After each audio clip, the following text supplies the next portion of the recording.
A case study on Gap Incorporation, done by Alex, Gavin, Shu Ting, Wei Kiat, and Wei Ling of Group 9.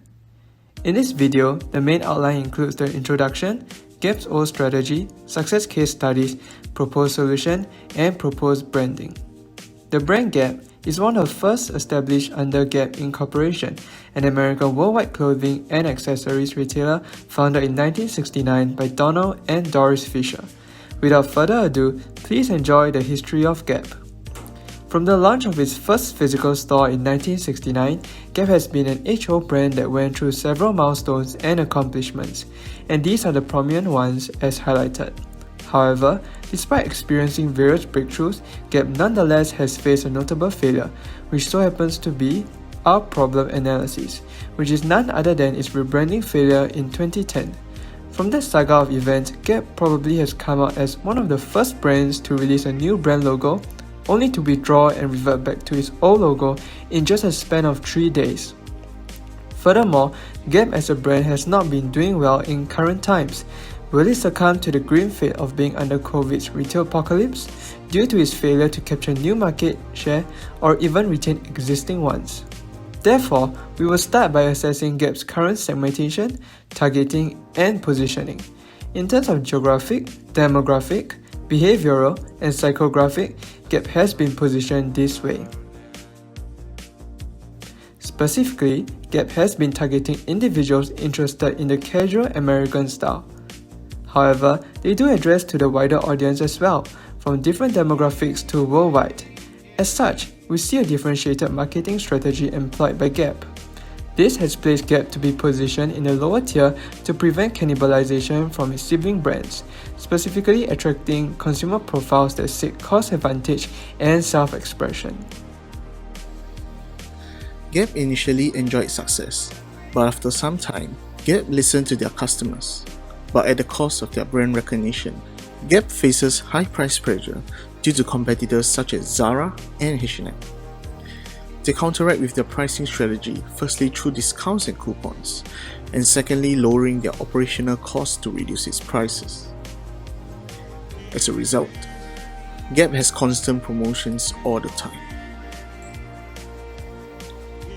Gap carries their products in their own physical stores, their online store, and third-party online stores.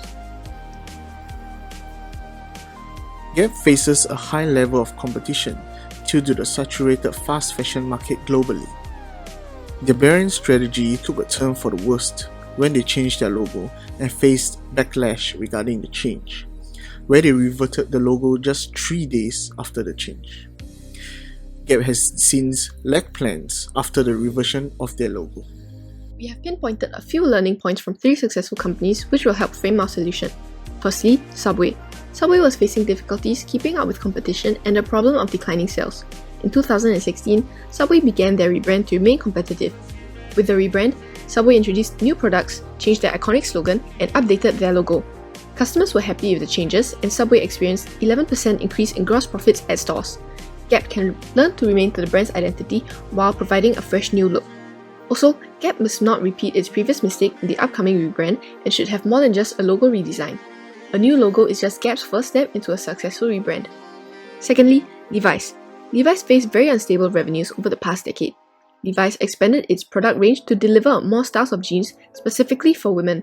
They were successful in their expansion and in 2018 saw an 8% increase in net revenue.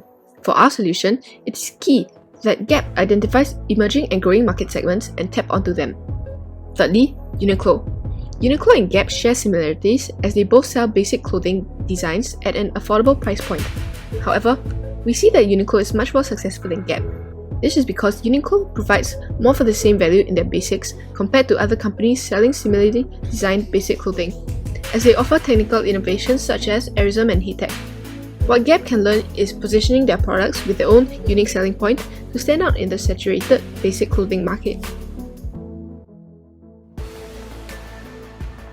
After analysing the Gap's current STPs, competitors, branding strategy, and learning from the 3 success cases, we will now propose a solution for Gap to improve its marketplace position.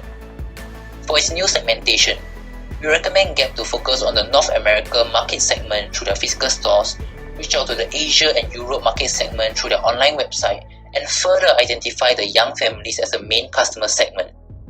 Additionally, Gap can maintain the loyal customer segment through their Gap card, identify the customer segment that is into apparel durability, and focus more on the lower social class segment. For its new targeting, Gap should continue targeting the individuals interested in durable, casual American styles, especially the young families.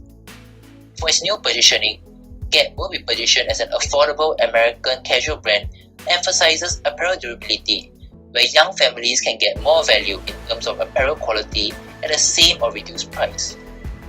For the first P of product, Gap can focus their efforts on family-style apparels to boost sales, as they are purchased in a set and align with the current rising market demand for kidswear and family wear.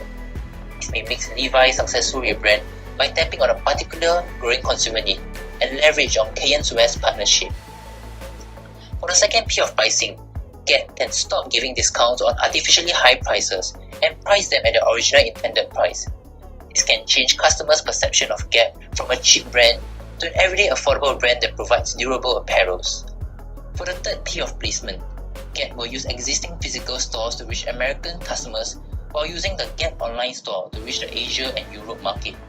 Hence, as Gap is planning to close down stores during COVID-19, we recommend Gap to choose more of their non-US stores to close. For the last P of promotion, we recommend Gap to continue their efforts in cultivating loyalty through their Gap cards, stop artificial pricing promotion, and step up their promotion for family-style apparels.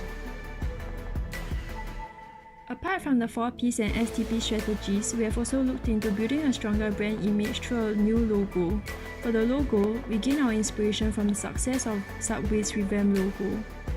Taking into consideration public feedback on a brief change of Gap's logo in 2010, we decided to revise our logo instead of changing it entirely. We revised the logo such that it gives a relatively modernized feel while retaining the similar color scheme that loyal consumers can associate Gap with. Apart from the logo revision, we have also come up with a slogan which we want consumers to associate Gap with. This slogan helps to promote our brand as one that's irreplaceable despite the throwaway culture and fast fashion trends today. To solidify and promote our brand's image, we want to have our brand and slogan imprinted on purchase bags and totes. With our proposed marketing strategy, we can create and reinforce new brand associations for Gap, leverage on durability of our products and market it as our main competitive advantage over competitors, improve consumers' perception of Gap, and increase brand loyalty. All in all, we hope to create and reinforce a brand that is highly irreplaceable, durable, and one that delivers in terms of the quality and value we promise at Gap. Thank you!